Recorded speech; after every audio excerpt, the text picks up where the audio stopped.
En Libye, malgré le report des élections présidentielles et parlementaires, initialement prévues le 24 décembre, certains scrutins sont maintenus. C'est le cas de ceux des tribus libyennes.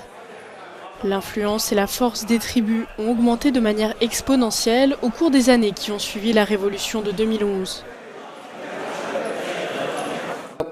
Les tribus ont pris le contrôle de la scène politique. Elles sont devenues ingérables après 2011 car elles n'ont trouvé aucun État pour les arrêter ou les contraindre. La tribu a alors placé ses membres à des postes importants dans l'État et ceux-ci sont devenus les otages des demandes de la tribu et de son entourage. Alors que le pays s'apprête à tourner une nouvelle page, les tribus libyennes espèrent conserver leur influence politique en décidant du sort de certains candidats, en excluant une partie d'entre eux et en soutenant d'autres.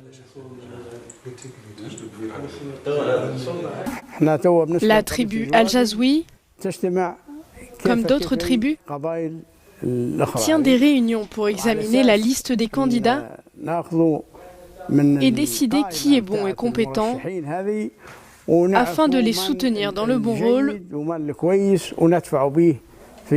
pour servir la patrie et la nation. Abdelkarim Al-Jazouï, qui se présente pour un siège au Parlement pour représenter la ville de Benghazi, affirme que les 3 autres candidats se sont retirés après des délibérations tribales.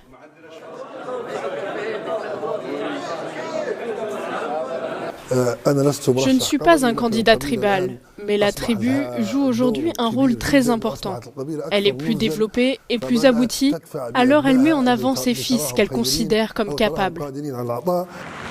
Mais beaucoup voient ce rôle comme dangereux pour les tribus, car il mine l'unité et la stabilité de l'État.